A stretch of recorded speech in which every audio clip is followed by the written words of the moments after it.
Coucou, j'espère que tu te portes bien en cette fin d'année. On se retrouve après une longue période d'absence. En effet, j'ai une activité assez saccadée sur YouTube.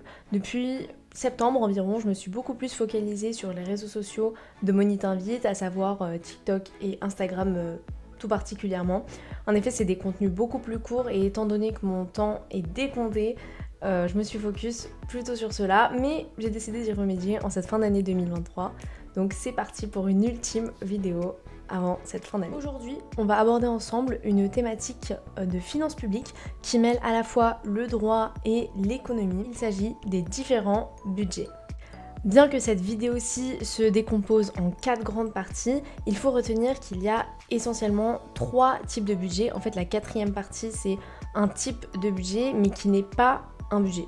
Donc, comme elle est un petit peu complexe, je compte quand même l'aborder aujourd'hui, mais gardez à l'esprit qu'il existe seulement 3 types de budgets. Le budget général, le budget annexe et enfin les comptes spéciaux. Et en 4e partie, nous verrons le budget triennal, mais attention, ce n'est pas un budget. Partie numéro 1, le budget général. Le budget général, c'est en réalité la plus grande partie du budget de l'État. Dans ce budget, il y a uniquement les entrées fixes qui sont dans ce budget-là. Il faut retenir que ce budget fonctionne avec un critère négatif, c'est-à-dire que c'est ce qu'il reste de budget annexe et des comptes spéciaux qui va dans ce budget général. Donc on appelle ça un critère négatif, puisque c'est par déduction des autres budgets. Et enfin, l'ultime point à retenir pour le budget général dans un premier temps, c'est le principe d'universalité ou encore le principe de non-affectation. Donc le budget général bénéficie de ces principes-là. C'est la même chose. Budget non-affectation et budget d'universalité, c'est la même chose, c'est-à-dire que une recette n'est pas par avance affiliée au financement de telle ou telle politique publique. Non, l'ensemble des recettes va pour l'ensemble des politiques publiques. En fait, on ne sait pas à l'avance pour quelle politique publique va aller telle ou telle recette. Voilà. Ensuite, second type de budget, les budgets annexes. Au sein de ce budget annexe, on compte l'ensemble des opérations de l'État. Donc l'activité en fait principale de l'État, l'activité principale de son service. Il va donc venir produire des biens et des services. Donc les services, ça va être tout type de prestations. Et les biens, ça va être principalement l'imprimerie des publications officielles. Parce que si elle est vouée à la concurrence, en fait, elle ne sera pas rentable. Donc c'est l'État qui s'occupe de cette publication officielle. Donc ça, c'est les productions de biens et services que peut produire l'État. Il y a aussi le contrôle aérien, mais on n'en parlera pas tout de suite. Dans ce budget annexe, on retrouve également en contrepartie de cette production de biens et services un prix, donc le paiement d'une redevance en contrepartie de ces services. Je parle bien ici de redevance et non pas de taxe, parce qu'en fait la taxe c'est un impôt qui est prélevé directement pour tous les usagers potentiels d'un service, tandis que là on parle de redevance, c'est-à-dire c'est un prix qui va être payé uniquement par les usagers réels du service public. Donc ce n'est pas la même chose, à distinguer. Le paiement de cette redevance ne s'inscrit absolument pas dans une logique de profit, mais plutôt dans une logique d'équilibre. C'est notamment un arrêt en 1958 qui instaure cette logique-là. Il n'y a pas de logique de profit pour l'État, mais uniquement une logique d'équilibre. Donc en fait, le coût du service public va être payé par cette redevance, mais rien de plus, rien de moins. On en vient à notre 3e catégorie de budget, les comptes spéciaux. Cette 3e catégorie de budget est elle-même subdivisée en 4 grandes catégories. On a les comptes d'affectation spéciaux, les comptes de commerce, les comptes au concours financier et enfin les comptes d'opération monétaire. Évidemment, tu t'en doutes, on va les étudier une par une, on va un petit peu les détailler histoire que tu aies un a priori sur chacune d'entre elles. Tout d'abord pour les comptes d'affectation spéciaux. Elle bénéficie toujours du principe d'universalité et de non-affectation. Ça peut paraître contradictoire, mais je t'explique tout ça. Ici, on n'affecte pas une recette à la finance d'une politique publique en particulier, non.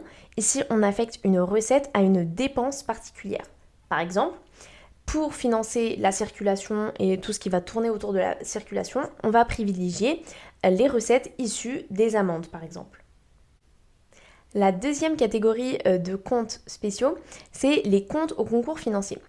Cette catégorie de comptes, eh bien, elle déteint la participation de l'État à certaines actions publiques. Donc ce n'est pas du tout une entrée ou une sortie définitive.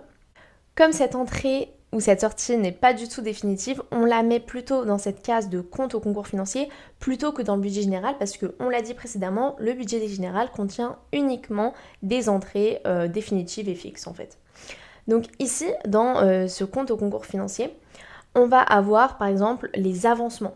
Les avancements pour les collectivités territoriales se mettent dans cette case-là parce qu'on va venir avancer la collectivité territoriale de 1/12 du total qu'on va lui verser, mais en définitive, ce total va revenir à l'État. Donc en fait, c'est pas fixe, c'est pas une dépense qui est fixe et qui est définitive. Elle va revenir. Voilà. Concernant la troisième catégorie dans les comptes spéciaux, on a les comptes de commerce. Les comptes de commerce, c'est assez simple, c'est en fait l'exécution d'une prestation en échange d'un prix accessoire.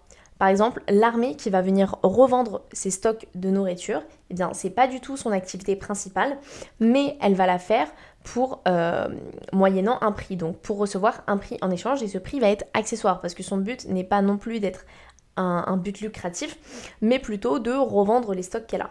Donc, il y a un but commercial derrière, mais ce n'est pas son activité principale, donc on va venir la caser dans les comptes de commerce. Et enfin, la dernière catégorie, dans cette dernière catégorie de budget, il s'agit des comptes d'opération monétaire. Au sein de ce compte d'opération monétaire, on compte d'une part le compte de perte et de bénéfices de charges et d'autre part l'émission métallique de la monnaie. Donc l'émission métallique de la monnaie, c'est simplement combien va nous coûter en fait le métal utilisé pour produire la pièce. Et voilà, désormais tu connais l'ensemble des budgets de l'État.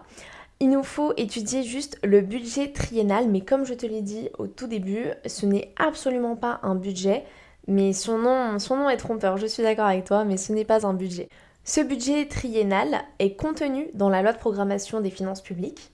Et en fait, cette loi de programmation et de gouvernance des finances publiques, donc la LOPG de 2012, puisque elle est issue des conséquences du TSCG de 2012, elle va venir instituer un objectif de situation budgétaire en excédent ou en équilibre.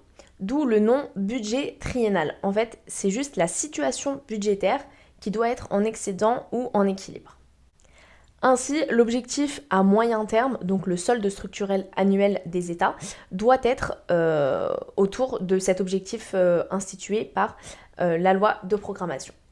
Je vous passe l'ensemble des détails sur le droit interne, le droit externe, etc. Mais gardez juste à l'esprit que cette OMT est fixée dans le plan de stabilité qui est fourni à la Commission européenne et que, en définitive, on n'est pas forcément obligé de suivre les recommandations faites en fait par cette loi, puisque c'est juste des recommandations, un chemin à suivre, mais si on ne le respecte pas à la lettre, il ne se passe rien, il n'y a pas de grandes conséquences derrière. C'est dans cela qu'on dit que le budget triennal n'est pas tant que ça un budget, parce qu'en fait c'est juste des directives, c'est juste un chemin à suivre, mais encore une fois, si on ne le suit pas ou si on ne le respecte pas à la lettre, il n'y a pas tant de conséquences que ça, c'est juste en fait un objectif. Mais bon, après, le Conseil d'État a rappelé qu'il n'a jamais été respecté jusqu'à présent, donc écoutez, ce n'est pas très très grave. Et voilà, désormais tu en as appris davantage sur cette sphère un petit peu des finances publiques, sur le budget notamment. J'espère que tu auras appris plein de choses. Je te remercie pour ton écoute attentive. N'hésite pas à venir me rejoindre sur les autres réseaux sociaux, donc justement Instagram, YouTube, podcast aussi, et TikTok. Et surtout, t'abonner est un choix plus que judicieux, alors ne t'en prive pas. Moi, je te fais des gros bisous et je te dis à l'année prochaine. Gros bisous.